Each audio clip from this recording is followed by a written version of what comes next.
Abeegi babiri bebembirwe girl president wabo Irankunda Martin bahitira mu ofisi ya RDC hadishafikise kandi bamutebeze enshongezo ruko bashasha bamwe mu rukono twajana turi kwigaragambya gucyo kuri twasabye ibintu byinshi ntibabiduha na bimwe tuzadiye wakazana ku ishuri ngakare ibibazo byacu ntabisugire kandi twabyo tukora kikadufatiye natwe tuze kwigaragambya no ku district banyine bamenye ko tubabaye. Abeegi borekera ubutama rwahabwo kushashura sente konka batatunge buhereza. We have decided at least to come at the district level because we do raise issues to the staff, to the administration, and they don't respond. But surprisingly, it's hard to believe that we did the computer examination UBTEB, but definitely they came giving us different issues.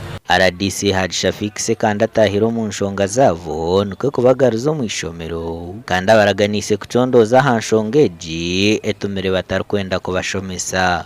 There are many administration gaps in the running of the institute. As administrators, we don't want to quickly conclude